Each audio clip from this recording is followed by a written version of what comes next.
ప్రభునందు ప్రియ పరిశుద్ధ దేవుని కుమారులారా, దేవుని కుమార్తెలారా, యేసుక్రీస్తు ప్రత్యేకింపు నామములో మీ అందరికీ వందనాలు. అలాగే దేవునికి స్తోత్రాలు. ప్రియులారా, ఎలా ఉన్నారు? బాగున్నారా? బాగున్నారని తెలుస్తున్నా. అదే రీతిలో దేవుని కృప మహదైశ్వర్యాన్ని బట్టి మేము కూడా కులాసగానే ఉన్నాం. ప్రియులారా, మరి ఒక ప్రత్యేక అంశం ద్వారా మరొకసారి మీ చేరువలోనికి రావడానికి దేవుడు మాకు ఇచ్చిన గొప్ప ఆధిక్యతను బట్టి దేవునికి మరొకసారి కృతజ్ఞతాస్తుతులు చెల్లిస్తున్నా. దేవునికి స్తోత్రాలు. ప్రియులారా, ఈరోజు మనం నేర్చుకునే అంశము మనిషి జన్మతః పాపి కాదు. Episode number 4. మనిషి జన్మతః పాపి కాదు, ఎపిసోడ్ నెంబర్ 4. ఈ ఎపిసోడ్లో మనం నేర్చుకునేది ఏంటంటే శరీర క్రియలు అనే అంశాన్ని గురించి ఈరోజు మనం నేర్చుకోవడానికి ప్రయత్నం చేద్దాం. ఈ క్లాసులో మనం నేర్చుకునేది ఏంటంటే ఈ బాహ్య పురుషుడైన ఈ శరీరానికి ఉన్న స్వభావాన్ని మనం నేర్చుకున్నాం. దాని క్రియలు ఏంటి అనేది మనం నేర్చుకుందాం. ఇది ఎవరిని వ్యక్తిగతంగా కానీ, సంఘపరంగా కానీ, సంస్థపరంగా కానీ చెప్పడం లేదు. కేవలము బైబిల్లో ఏముంది, బైబిల్ ఏం చెప్తుంది అది తెలియపరచడానికే మేము ముందుకి వచ్చాం. ఆలోచించండి, అర్థం చేసుకోండి. అయితే ఇప్పుడు శరీర క్రియల గురించి మనం పరిశీలన చేద్దాం. బైబిల్లో శరీర కార్యాల గురించి స్పష్టంగా రాయబడి ఉన్నాయి. శరీరానికి కార్యాలు ఉన్నాయంట. ఆ కార్యాలు ఏంటి అనేసి మనం చూస్తే గలతీ పత్రికలో 5వ అధ్యాయంలో 19, 20, 21 వచనాల్లో చాలా చక్కగా రాయబడి ఉన్నాయి. చూద్దాం. శరీర కార్యాలు స్పష్టమై ఉన్నవి. అవేవనగా జారత్వము, అపవిత్రత, కాముతరత, విగ్రహారాధన, వ్యభిచారము, ద్వేషము, కలహములు, మత్సతలు, క్రోధములు, కక్షలు, భేదములు, విమతతులు, అసూయలు, మత్తతులు, అల్లరితో కూడిన ఆటపాటలు మొదలైనవి. వీటిని గురించి మునుపు చెప్పిన ప్రకారము ఇట్టి వాటిని చేయవారు దేవుని రాజ్యమును స్వతంత్రించుకోలేరని మీతో చెప్పుతున్నాను అంటున్నాడు. దేవుని రాజ్యాన్ని స్వతంత్రించుకోలేరంట. ఎవరు స్వతంత్రించుకోలేరు? ఆత్మ స్వతంత్రించుకోలేదు. ఏ కార్యాలు మనం జరిగితే, అంటే శరీరంలో ఆ కార్యాలను మనం ఉంచుకుంటే ఆత్మ పరలోకానికి వెళ్ళదంట. దేవుని రాజ్యాన్ని స్వతంత్రించుకోదు. దేవుని రాజ్యంలో చేర్చబడరు. వీటన్నింటినీ మనం ఏం చేయాలి? విడిచిపెట్టాలి, వదిలిపెట్టాలి, చంపివేయాలి. వీటి నుండి దూరంగా పారిపోవలసినటువంటి అవసరం ఉంది. అయితే బైబిల్లో రాయబడిన మాట ఏంటంటే శరీరానికి ఆత్మ శరీరానికి విరోధంగా అపేక్షిస్తూ ఉంటాయి అనేది బైబిల్లో రాయబడింది. శరీరం ఆత్మ శరీరానికి విరోధంగా అపేక్షిస్తూ ఉంటే ఒకదానికి ఒకటి వ్యతిరేకంగా ఉన్నాయంట. ఎక్కడ ఉందన్నమాట? గలతీ పత్రిక 5వ అధ్యాయము 17వ వచనం. శరీరం ఆత్మకును, ఆత్మ శరీరమునకు విరోధముగా అపేక్షించును, ఇవి ఒకదానికొకటి వ్యతిరేకంగా ఉన్నవి కనుక మీరేమి నిశ్చయించురో వాటిని చేయకుందరు. ఆత్మ ఏది చేయాలని అనుకుంటుందో అది చేయలేరంట. మీరు చేయలేరు. శరీరానికి ఆత్మకు విరోధంగా ఉంటుందంట. ఒకదానికొకటి వ్యతిరేకంగా ఉంటాయి. కనుక మనం ఏం చేయాలనుకుంటున్నామో అది చేయలేనటువంటి పరిస్థితుల్లో ఉంటుంది. అందుకనే ఈ శరీరంలో కూడా ఏం జరుగుతూ ఉంటుందంటే యుద్ధాలు పోరాటాలు జరుగుతూ ఉంటాయి. ఎక్కడుంది? యాకోబు పత్రికలో 4వ అధ్యాయంలో 1వ వచనము, 2వ వచనము, 3వ వచనం, 4వ వచనం చూద్దాం. మీలో యుద్ధములు పోరాటములు దేని నుండి కలుగుతున్నవి? మీ అవయములలో పోరాడు భోగేత్తులు. అవయవాల్లో భోగేత్తులు, పోరాడే భోగేత్తులు అంటే అవయవాల్లో పోరాటం జరుగుతూ ఉంటుంది. భోగేత్తుల నుండే కదా మీరు ఆశించుతున్నారు, కానీ మీకు దొరకట్లేదు. నరహత్య చేయుదురు, మత్తరపడుదురు కానీ సంపాదించుకొనలేరు. పోట్లాడుదురు, యుద్ధములు చేయుదురు కానీ దేవుని అడగనందున మీకేది కూడా దొరకట్లేదు. మీరు అడిగినను మీ భోగేత్తల నిమిత్తము వినియోగించుకున్నట్టుకై దురుద్దేశంతో అడుగుతున్నారు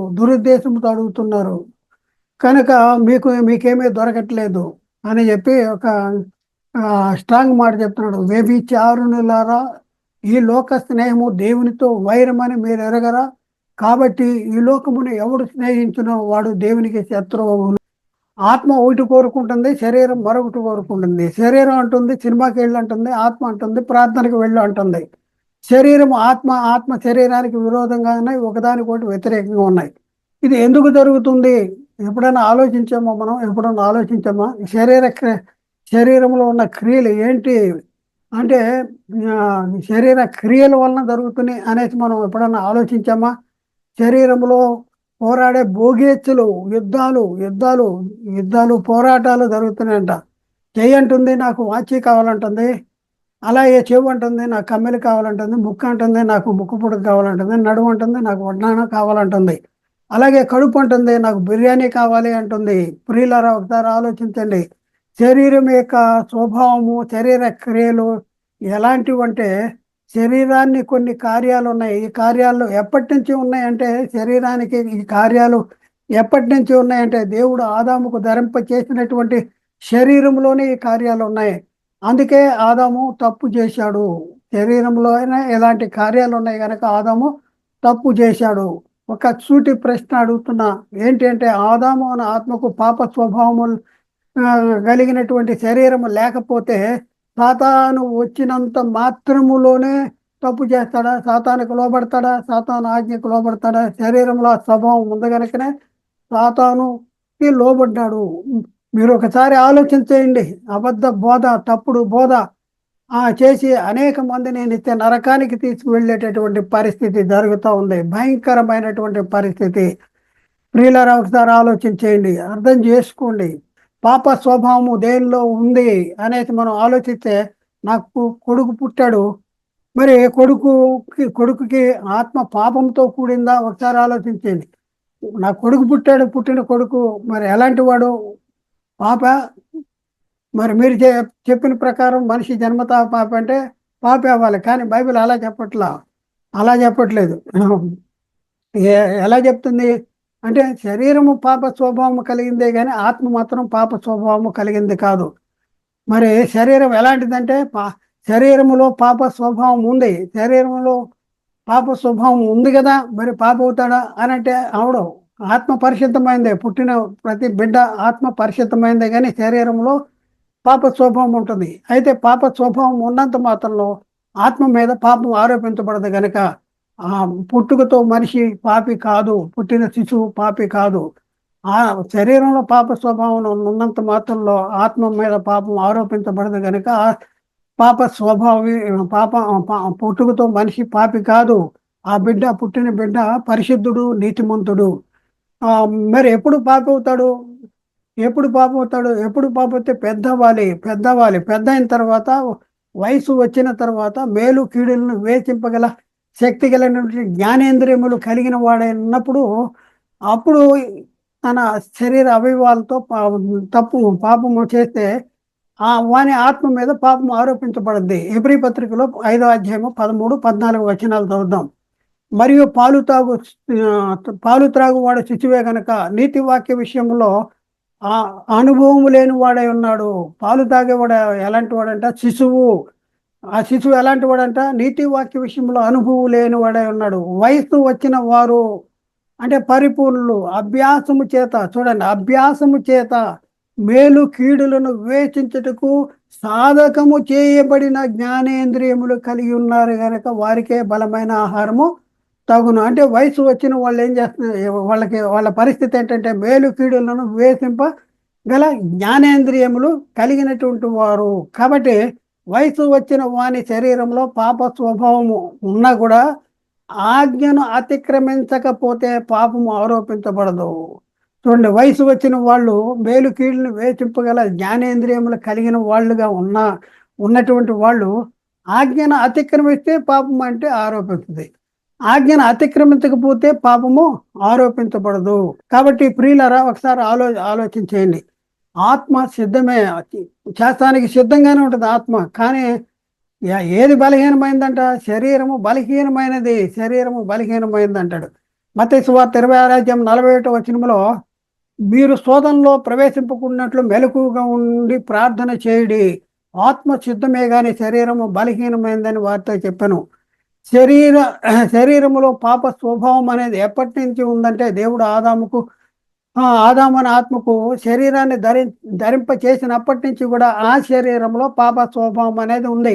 ఈ పాప స్వభావం గల శరీరము ప్రకృతిని కోరుకుంటుంది. ఎందుకంటే అది ప్రకృతిలోంచి వచ్చింది. శరీరం మంటి నుండి తీశాడు, మంటి నుండి, ప్రకృతి నుండి తీశాడు. అందుకని అదేం కోరుకుంటుంది అంటే ప్రకృతిని కోరుకుంటుంది. ప్రకృతిలో ఉన్న వాటిని అనుభవించటానికి, ప్రకృతిలో ఉన్న వాటిని తినటానికి, ప్రకృతి చేత ఆకర్షించబడేటటువంటి పరిస్థితి ఈ శరీరంలో ఉంది ఉంది. హవ్వ జీవితంలో కూడా అదే జరిగింది. హవ్వ జీవితంలో ఏం జరిగిందంటే ఆదికాండం 3:6 ఆ స్త్రీ అంట ఆహారమునకు మంచిది, కన్నులకు అందమైనది, వివేకమునిచ్చు రమ్యమైనది ఉండుట చూచినప్పుడు, చూడండి, చూచినప్పుడు ఏం జరిగింది? ఆమె దాని ఫలముల్లో కొన్నింటిని తీసుకుని తిని తనతో పాటు తన భర్తకు ఇచ్చెను, అతడు కూడా తినెను. చూడండి ప్రియులారా, మరి దేవుని ఆజ్ఞను ఏం చేశారు వీళ్ళిద్దరూ కలిపి? అంటే దేవుని ఆజ్ఞను అతిక్రమించారు. దేవుని ఆజ్ఞ కంటే సాతాను చెప్పినటువంటి సులువుగా చిక్కులు పెట్టే ఆ పాపాలకి సంబంధించినటువంటి ఆ మాటల్ని వీళ్ళు లోబడిపోయినట్టు మనం చూస్తూ ఉన్నాం. పౌలు గారు ధర్మశాస్త్రం అమల్లో ఉన్న కాలంలో తన జీవితంలో కొన్ని అనుభవాల గురించి చెప్తున్నాడు. ఇదే కాలానికి సంబంధించిన సంగతి పౌలు గారు చెప్తున్నారంటే కొత్త నిబంధన అమల్లోకి వచ్చిన కాలంలో జరిగిన సందర్భాలని గురించి కాకుండా ధర్మశాస్త్రం అమల్లో ఉన్న కాలంలో తన జీవితంలో మరి జరిగినటువంటి కొన్ని సంగతుల్ని చెప్తా ఉన్నాడు. ఏం చెప్తున్నాడు? మేలైనది చేయవలనని నాకు కోరిక కలుగుతున్నది కానీ దాన్ని చేయటం నాకు కలగట్లేదు అంటాడు. దాన్ని చేయటం కలగట్లేదు. కాబట్టి ప్రియులారా, ఏం జరుగుతుంది? శరీరం ఏం చేస్తుంది? మేలు చేయాలనే ఆలోచన ఆత్మకు ఉంది. ఇది మంచిది, ప్రార్థనకి వెళ్ళు, ఇది మంచిది, ఫలానా పని చేయి, మేలైన పని చేయి అని కోరుకుంటుంది ఆత్మ. కానీ ఆత్మకు ధరింపజేసిన శరీరం ఏం చేస్తుందంటే దాన్ని చేయటం నాకు కలగట్లేదు. ఆత్మ చేయాలని కోరుకుంది, శరీరం మాత్రం దాన్ని చేయట నాకు కలగట్లేదంటే చేయనివ్వట్లేదు. చూడండి ప్రియులారా, అందుకనే పౌలు అంటున్నాడు, నేను పాపమునకు అమ్ముడు పడిన శరీర సంబంధనే ఉన్నాను అనేసి పౌలు గారు చెప్పారు. ఇంకా చాలా సంగతులు ధర్మశాస్త్రం అమల్లో ఉన్న కాలంలో, ఇది కొత్త నిబంధన అమల్లోకి వచ్చిన కాలంలో కాదు, పౌలు గారు చెప్పింది కొత్త నిబంధన అమల్లో ఉన్న కాలంలో చెప్పాడు. కానీ ఆ చెప్పిన సంగతులు పాత నిబంధన అమల్లో ఉన్న కాలంలో తన జీవితంలో తారసపడిన తన శరీరంలో తన అనుభవాన్ని చెప్తా ఉన్నాడు. ఏ కాలానికి సంబంధించినవి అంటే పాత నిబంధన అమల్లో ఉన్న కాలంలో జరిగినటువంటి, తన జీవితంలో జరిగినటువంటి కొన్ని సంగతులు చెప్తున్నాడు. చాలామంది ఇవి చదివి ఇవి కొత్త నిబంధన కాలంలో పౌలు, అప్పుడు కొత్త నిబంధన కాలంలో ఇదిగో పౌలే చెప్తున్నాడు, నేను పాపమునకు అమ్ముడు పడిన శరీర సంబంధమే అంటున్నాడు అనేసి అపార్థం చేసుకుంటున్నారు. కాలాన్ని అర్థం చేసుకోవట్లేదు. పౌలు ఏ కాలానికి సంబంధించిన బోధ చేస్తున్నాడు ఏంటి అనేసి మన ప్రియులు అర్థం చేసుకోవట్లేదు. అర్థం చేసుకోకుండా ఇదిగో అలా ఉంది కదా, పౌలు ఇలా చెప్పాడు కదా, అలా చెప్పాడు కదా అనేసి మరి పొరపడేటటువంటి పరిస్థితి ఉంది. చాలా జాగ్రత్తగా రోమపత్రిక 7వ అధ్యాయంలో 14 నుంచి 24 వరకు మనం వరుసలో చదువుదాం. ధర్మశాస్త్రము ఆత్మ సంబంధమైనదినే ఎరుగుదము, అయితే నేను పాపమునకు అమ్ముడు పడిన శరీర సంబంధనే ఉన్నాను అంటున్నాడు. పాపానికి అమ్ముడు పడిన శరీర సంబంధనే. ఎందుకు పౌలు గారు మీరు పాపానికి అమ్ముడు పడిన శరీర సంబంధనే అంటే కింద చెప్తున్నాడు 15వ వచనంలో, ఏలైనగా నేను చేయనది నేను ఎరగను, నిశ్చయించినది చేయక ద్వేషించినదే చేయుతున్నాను అంటాడు. చేయనిది నేను ఎరగను అంటాడు. నిశ్చయించింది చేయక ద్వేషించినదే చేయుతున్నాను అంటాడు. నిశ్చయించినది నేను చేసిన ధర్మశాస్త్రము శ్రేష్టమైనదని ఒప్పుకొనుతున్నాను, కావున ఇకను దాన్ని చేయనిది నా యందు నివసించు పాపమే కానీ ఇక నేను కాను అంటాడు. నా యందు నివసించు పాపము అంటే ఎవరెందు నివసించు పాపము? నా శరీరం ముందు నివసించు పాపమే కానీ నేను కాను అంటాడు. నేను కాను అంటే ఆత్మ కాదు. ఎవరెందు నివసించు పాపం అంటే శరీరం ముందు నివసించు పాపము. అది చేసేది ఎవరంటే నా శరీరం ముందు నివసించే పాపమే. కానీ నేను కాను అంటాడు. నేను కానంటే ఆత్మైన నేను కాను అంటాడు.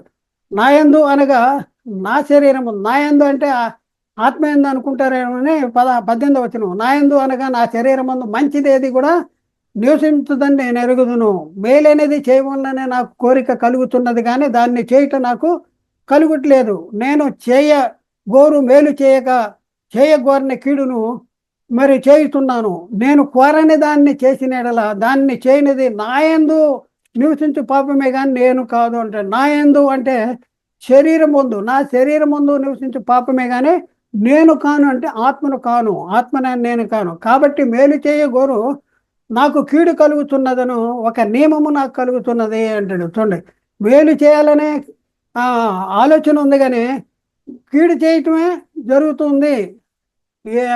ఒక నియమము నాకు కనపడుతుందా అని చెప్తున్నాడు. ఏం చెప్తున్నాడు 22వ వచనంలో? అంతరంగ ముందు, అంతరంగ పురుషుని బట్టి అంటే ఆత్మను బట్టి దేవుని ధర్మశాస్త్రమును నేను ఆనందించున్నాను కానీ 23 వేరొక నియమము నా అవయవములో ఉన్నట్టు నాకు కనపడదు. వేరొక నియమం పౌలు గుర్తించగలిగాడు, మనం గుర్తించగలుగుతున్నామా? మన అవయవాల్లో వేరొక నియమం ఉంది, అది మీకు తెలుసా? పౌలు గారు చెప్తున్నాడు, వేరొక నియమము నా అవయవముల్లో ఉన్నట్టు కనబడుతున్నది. అది ఏం చేస్తుందంటే నా మనసునందున్న ధర్మశాస్త్రముతో పోరాడుచు నా అవయవముల్లో ఉన్న పాప నియమమునకు నన్ను లోబరుచుకొనుచున్నది అంటాడు. చూడండి ఎంత అద్భుతమైన సంగతి. వేరొక నియమము నా అవయవముల్లో ఉన్నట్టు నాకు కనపడుతుంది అంటాడు. మీకు కనపడుతుందా? మీ అవయవాల్లో వేరొక నియమం ఉందా? మీరు ఏదైనా చేయాలనుకుంటే మీరు చేయలేకపోతున్నారా? ఎవరు దానికి కారణం ఏంటి? మీ అవయవముల్లో ఉన్న వేరొక నియమము. అది నీ మనసునందున్న ధర్మశాస్త్రంతో పోరాడుతూ మీ అవయవముల్లో ఉన్న పాప నియమానికి మిమ్మల్ని చెరపట్టేస్తుంది. చాలా జాగ్రత్తగా ఆలోచించుకోవాలి, గుర్తించాలి. అందుకని పౌలు అంటాడు 24వ వచనంలో, అయ్యో నేనెంత దౌర్భాగ్యుడును, ఇట్టి మరణమునకు లోనగు శరీరము నుండి నన్ను ఎవడు విడిపించును? ఈ శరీరం ఎలా ఏమంటున్నాడు? నేనెంత దౌర్భాగ్యుడును అంటాడు.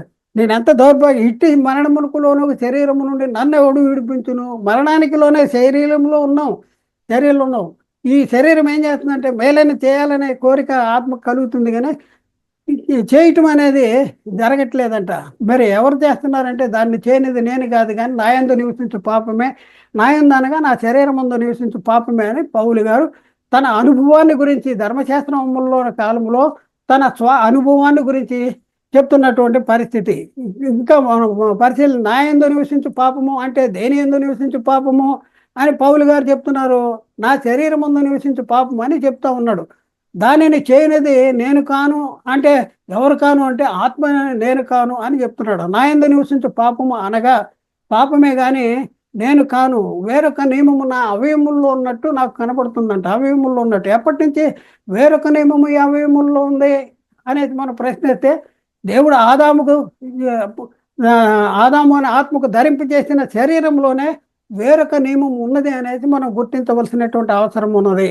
ప్రియులారా, ఆలోచించండి, అర్థం చేసుకుంటానికి ప్రయత్నం చేయండి. ఆదాము అనే ఆత్మకు ధరింపు చేసిన శరీరంలో పాప నియమం లేకపోతే ఆదాము తప్పు చేసి ఉండేవాడే కాదు. అవయముల్లో ఉన్న వేరొక నియమము నా మనసునందున్న ధర్మశాస్త్రముతో పోరాడుతూ నా అవయముల్లో ఉన్న పాప నియమానికి నన్ను లోపడుతున్నది. ఆదాము జీవితంలో కూడా అదే జరిగింది. నేను అనే ఆత్మకు ధరింపు చేసిన ఈ శరీరంలో పాప స్వభావము ఉన్నది. అందుకనే 2 రకాలైనటువంటి మనసులు ఉన్నాయి. శరీరానుసారమైన మనసు, ఆత్మానుసారమైన మనస్సు. ఆత్మ శరీరానికి విరోధంగా అపేక్షిస్తాయి. శరీరానుసారమైన మనసు, ఆత్మానుసారమైన మనసు 2 ఉన్నాయి. ఆ రెండింటిని గురించి రోమపత్రిక 8వ అధ్యాయంలో 5 నుంచి 8 వచనాలలో రాయబడి ఉన్నాయి. చూద్దాం. 5వ వచనం చూద్దాం. శరీరానుసారులు శరీర విషయంలో మనసుంతురు, ఆత్మానుసారులు ఆత్మ విషయంలో మనసుంతురు అని చెప్పుకుంటూ వచ్చేసి ఇక్కడ ఆన్సర్ చెప్తున్నాడు. శరీరానుసారమైన మనస్సు మరణము అంటాడు. శరీరానుసారమైన మరణం అంటే శరీరకంగా చనిపోవటం కాదు. ఇంకా అమాయకులు అర్థం చేసుకోవాలి. శరీరానుసారమైన మనసు మరణం అంటే శరీర సంబంధమైన మరణం కాదు. మరణం అందరికీ వస్తుంది. మరణం చూడక బ్రతుకు నడేవాళ్ళు లేడు అంటాడు. మరణం సర్వ శరీరకు నియమించబడిన సంకేత సమాజంలో మనం ఉన్నాం. కాబట్టి దేవుడు ఈ ప్రకృతి సంబంధమైన శరీరానికి ఒక తీర్పు తీర్చాడు. నువ్వు మన్ను కనుక తిరిగి మన్ను అయిపోతాం. మన్ను అనేది వెనకట వల్ల మన్ను అయిపోద్ది. మరణం తోడుకు బ్రతికిడు. ఇక్కడ మరణము శరీరానుసారమైన మనసు మరణము అంటే ఏ మరణము? ఆత్మ సంబంధమైన మరణము. మనమే ఉన్న ఆత్మకు దేవుడైన ఆత్మకు మధ్య కలిగే ఎడబాటు జరుగుద్ది అంటాడు. కాబట్టి శరీరానుసారమైన మనసు ఏం చేస్తుంది? దేవునికి విరోధి అయిన దేవునికి విరోధము అంటాడు. రోమపత్రిక 8వ అధ్యాయంలో 7వ వచనంలో చూస్తే, ఏలైనగా శరీరానుసారమైన మనసు దేవునికి విరోధమై ఉన్నది, అది దేవుని ధర్మశాస్త్రానికి లోబడదు అంటాడు. శరీరానుసారమైన మనసు దేనికి లోబడదంట? దేవుని ధర్మశాస్త్రానికి, దేవుని చిత్తానికి, దేవుని ఆజ్ఞకు, దేవుని ఇష్టానికి, దేవుని కార్యాలను జరిగించడానికి ఒప్పుకోదు శరీరానుసారమైన మనసు. కాబట్టి శరీర స్వభావం ఎవరైతే కలిగి ఉన్నారో వాళ్ళు దేవుణ్ణి సంతోషపెట్టలేరు. రోమపత్రిక 8వ అధ్యాయంలో కాగా శరీర స్వభావం గలవారు దేవుని సంతోషపెట్టనేరరు అనేసి అక్కడ రాయబడింది. కాబట్టి ప్రియులారా, ఒకసారి ఆలోచించండి. మరి పౌలు గారు ఎఫ్సి పత్రిక రాస్తూ గతంలో మీరు ఎలాంటి పరిస్థితుల్లో ఉన్నారు అనేసి వ్రాస్తూ అక్కడ చెప్తున్నాడు. ఎఫ్సి పత్రిక 2వ అధ్యాయము 2-3 వచనాల్లో అక్కడ చెప్పిన మాటలు మనం పరిశీలన చేస్తే, మీరు వాటిని చేయుచు వాయుమండల సంబంధమైన అధిపతిని అనగా అవిధేయులైన వారిని ప్రేరేపించు శక్తికి అధిపతిని అనుసరించి ఈ ప్రపంచ ధర్మం చొప్పున మునుపు నడుచుకున్నారు. మునుపు ఎలా నడుచుకున్నారు మీ జీవితంలో? మీరు ప్రభువులోకి రాక మునుపు, మీరు ఆత్మ సంబంధంగా జన్మించక మునుపు, బాప్తిజం తీసుకోక మునుపు మీరు ఎలాంటి పరిస్థితుల్లో ఉన్నారంటే, వాటిని చేయుతూ అంటే అన్ని జనులు జరిగించేటటువంటి క్రియలు జరిగిస్తూ వాయుమండల సంబంధమైన అధిపతిని అనగా అవిధేయులైన వారిని ప్రేరేపించు శక్తికి అధిపతిని అనుసరించి ఈ ప్రపంచ ధర్మం చొప్పున మునుపు నడుచుకున్నారు.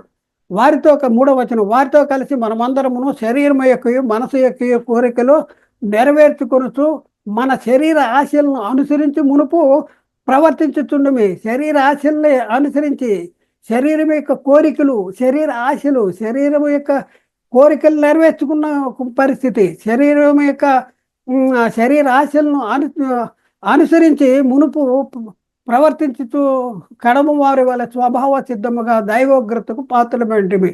అంటే దైవోగ్రతకు ఎవరు పాత్రలే ఉంటారు అంటే, శరీరము కోరికలు నెరవేర్చుకునే వాళ్ళు, శరీర స్వభావము కలిగిన వాళ్ళు దైవోగ్రతకు పాత్రులు అనేసి బైబిల్లో రాయబడింది. ఇంకా మనం చూస్తే ప్రియులారా, పాపము అంటే క్రియ జరగాలి అంటాడు. అయితే క్రియ అనేది ఎప్పుడు జరగాలి, ఎలా జరగాలి అనే దానికి యేసుక్రీస్తు వచ్చి ఒక సంగతి చెప్పాడు. ఎప్పుడు అంటే మనసులోనే, హృదయంలో తలంతేనే తప్పు అనేసి క్రియ జరిగినట్టే అనేసి యేసుక్రీస్తు వారు చెప్పాడు. అది కొత్త నిబంధనలో కూడా పరిశుద్ధాత్ముడు దాన్ని కంటిన్యూ చేసినట్టు మనం చూస్తూ ఉన్నాం. ఎక్కడ మనం చూస్తే మత్తయి సువార్త 5వ అధ్యాయంలో 27-28 వచనాల్లో అక్కడ ఏముందంటే, వ్యభిచారము చేయవద్దని చెప్పబడిన మాటను మీరు విన్నారు కదా, నేను మీతో చెప్పినది ఏమనగా, ఒక స్త్రీని మోహపు చూపుతో చూచు ప్రతివాడు అప్పుడే తన హృదయంలో ఆమెతో వ్యభిచారము చేసిన వాడవును. చూడండి, హృదయంలో తలిస్తేనే, మోహం చూస్తేనే ప్రతి వాడు అప్పుడే తన హృదయంలో ఆమెతో వ్యభిచారం చేసినట్లే అనేసి చాలా కఠినమైనటువంటి ఆజ్ఞలు మరి తీసుకొస్తున్నట్టు మనం చూస్తూ ఉన్నాం. కాబట్టి ప్రియులారా, మరి ఒకసారి ఆలోచించండి. అందుకనే బైబిల్లో ఏం రాయబడిందంటే, మనము కయ్యను వంటి వారమై ఉండరాదు అంటాడు. కయ్యను వంటి వారమై ఉండరాదు. ఎందుకు అంటే వాడు శరీర క్రియలు ఉన్నాయి, శరీర క్రియల్ని జరిగించాడు. ఏంటి శరీర క్రియలు అంటే ఇక్కడ చెప్తున్నాడు. యోహాను రాసిన మొదటి పత్రికలో 3వ అధ్యాయము 12, 13, 14, 15 వచనాల్లో రాయబడి ఉన్నాయి. మనము కయ్యను వంటి వారమే ఉండరాదు. వాడు దుష్టుని సంబంధి అంటాడు. దుష్టుని సంబంధి. ఎందుకు దుష్టుని సంబంధి అంటే, తన సహోదరుని చంపాడు. వాడు అతన్ని ఎందుకు చంపాను? తన క్రియలు చెడ్డవిను, తన సహోదరుని క్రియలు నీతి గలవినై ఉండుట వల్లనే కదా చంపాడంట. తన సహోదరుని క్రియలు నీతి గలవి ఉంటే చంపుతాడా? తన క్రియలు చెడ్డవి అంటే చంపుతాడా? అంటే శరీర సంబంధి. సహోదరుల లోకము మిమ్మల్ని ద్వేషించిన ఆశ్చర్యపడకడి. మనము సహోదరులను ప్రేమించుతున్నాము గనక మరణములో నుండి జీవంలోనికి దాటాము. చూడండి, మరణములోనికి జీవంలో దాటిన వాళ్ళు ఎవరు అంటే సహోదరులను ప్రేమించేవాళ్ళు. సహోదరులను ప్రేమించే వాళ్ళు ఏం చేయాలి? సువార్తను ప్రకటించాలి, వాక్యాన్ని ప్రకటించాలి. నువ్వు మేలనేది చేయనెరిగిండే అలాగే చేయని వానికి పాపము కలుగునంటాడు. యేసుక్రీస్తు శిష్యులతో చెప్పాడు, మీరు సర్వలోకానికి వెళ్ళి సర్వసృష్టికి సువార్త ప్రకటించేయండి అన్నాడు. కాబట్టి ఇప్పుడున్న పరిస్థితుల్లో అపోస్తులు జరిగించినట్లు మనం అనేక మందిని నరకము నుండి తప్పించాలి. అగ్నిలో ఉండి కొంతమందినైనా బయటికి లాగాలంటే ఏం చేయాలి? ఆత్మను రక్షించే శక్తి గల వాక్యాన్ని ప్రకటించాలి.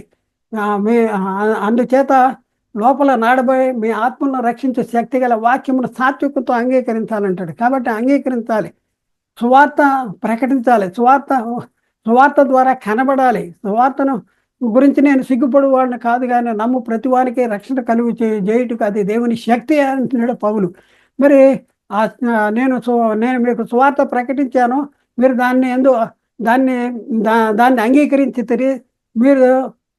మీరు దాన్ని గట్టిగా పట్టుకుంటే ఆ సువార్త వల్ల మీరు రక్షణ పొందుతారు అని అంటాడు. కాబట్టి మరి సహోదరుని ప్రేమించే వాళ్ళు ఏం చేయాలంటే సువార్త ప్రకటించేయాలి. తన సహోదరుని ద్వేషించేవాడంటే సువార్త ప్రకటించిన వాడు నరహంతకుడు అంట. ఏ నరహంతకుడు ఎందు నిత్య జీవము ఉండదని మేము ఎరుగుదుము. నేటి కాలంలో వాక్యము ప్రకటించేది కేవలం ఒక బోధకుడు మాత్రమే అని అనుకుంటున్నారు. బోధకుడు ఎక్కడ ప్రకటిస్తాడు? సంఘంలో ప్రకటిస్తాడు. సంఘంలో బోధకుని బోధ విని మనం ఏం చేయాలి? లోకంలో అనేక మందిని వాక్యాన్ని ప్రకటించాలి. ప్రకటించి అనేక మందికి నీతి మార్గంలో నడిపించి నిత్య జీవానికి వారసులుగా తీసుకుని రావాల్సినటువంటి బాధ్యత, కర్తవ్యము మన మీద ఉంది. అందుకనే యోహాను రాసిన మొదటి పత్రిక 2 అధ్యాయంలో 9, 10, 11 వచనములో వెలుగులో ఉన్నామని చెప్పుకొనుచు తన సహోదరుని ద్వేషించువాడు ఎప్పటికీ చీకటిలో ఉన్నాడు. చీకటిలో ఎవరున్నారంట? వెలుగులో ఉన్నా అని చెప్పుకొనుచు సహోదరుని ద్వేషించేవాడు. తన సహోదరుని ప్రేమించేవాడు వెలుగులో ఉన్నవాడు, అతని యందు అభ్యంతరకరము. సహోదరుని ప్రేమించేవాడు ఎవరు? సువార్తను ప్రకటించేవాడు. సహోదరుని ద్వేషించేవాడు చీకటిలో ఉండి చీకటిలో నడుస్తున్నాడు అంటాడు. యోహాను రాసిన మొదటి పత్రిక 2వ అధ్యాయము 11వ వచనములో తన సహోదరుని ద్వేషించేవాడు చీకటిలో ఉండి చీకటిలో నడుస్తున్నాడు. చీకటి అతని కన్నులకు గుడ్డితనమును కలిగజేయను. తాను ఎక్కడికి పోవునో అతనికి తెలియదు అని చెప్తా ఉన్నాడు. కాబట్టి ప్రియులారా, ఒకసారి ఆలోచించండి. మీ కొరకు ఆ దినాల్లో అపోస్తలులు ఆత్మ సంబంధమైన సంగతులు ప్రకటిస్తుంటే వీళ్ళు ఎలాంటి ఫలాన్ని ఫలించేవాళ్ళంట? ఆత్మ సంబంధమైనవి మేము ఎత్తుతుండగా శరీర సంబంధమైన ఫలాలు కోసుకుంటే గొప్ప కార్యమా అంటాడు. కొరింథీయులకు రాసిన మొదటి పత్రిక 9:11 మీ కొరకు ఆత్మ సంబంధమైన మేము ఎత్తుతుండగా మీ వలన శరీర సంబంధమైన ఫలములు కోసుకుంటే గొప్ప కార్యమా అంటున్నాడు. అలాగే పౌలు గారు గల్తీయులకి రాసిన పత్రిక 3వ అధ్యాయంలో 3వ వచనంలో మీరు ఎంత అవివేకులై ఉన్నారా? మొదట ఆత్మానుసారంగా ఆరంభించి ఇప్పుడు శరీరానుసారంగా పరిపూర్ణవుదురా అనే చెప్పేటటువంటి పరిస్థితి అక్కడ ఉంది. కాబట్టి ప్రియులారా, ఆలోచించండి. శరీర క్రియలు మన శరీరంలో ఉంటే ఎప్పటి నుంచి ఉన్నాయంటే ఎప్పటి నుంచి ఉన్నాయంటే దేవుడు ఆదాము అనే శరీరానికి ధరింపజేసిన ఆదాము అనే ఆత్మకు ధరింపజేసిన శరీరంలోనే ఈ పాప స్వభావం ఉంది. ఈ శరీర క్రియలు అనేది ఉన్నాయి. కాబట్టి ప్రియులారా, ఆలోచించండి, అర్థం చేసుకుంటానికి ప్రయత్నించేయండి. మీ ఎవరిని కూడా వ్యక్తిగతంగా, సంఘపరంగా, సంస్థపరంగా మరి విమర్శించాలని, తప్పు పట్టుకోవాలని ప్రయత్నం చేయట్లేదు. బైబిల్లో ఏముంది, బైబిల్ ఏం చెప్తుంది అని తెలియపరచడానికి మీ ముందుకు వచ్చాం. అవును ప్రియులారా, ఈ శరీరము దేవుడు ఆదాముకు ధరింపజేసిన శరీరంలోనే పాప స్వభావం ఉంది. ఈ పాప స్వభావము కలిగిన ఈ శరీరంలో పాప సంబంధమైనటువంటి శరీర సంబంధమైనటువంటి క్రియలు ఉన్నాయి. ఆ క్రియలు మనల్ని దేవుని చిత్తాన్ని జరిగించుకోకుండా పని చేస్తూ ఉన్నాయి. అయితే ఆ క్రియలను మనం ఎలా చంపాలి?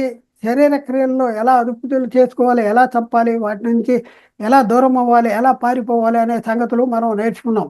కాబట్టి ఆలోచించండి, అర్థం చేసుకోండి, సత్యాన్ని గ్రహించడానికి ప్రయత్నం చేయండి. పాప స్వభావము దేని ఉందంటే శరీరంలో ఉంది, ఆత్మలో పాప స్వభావం లేదు.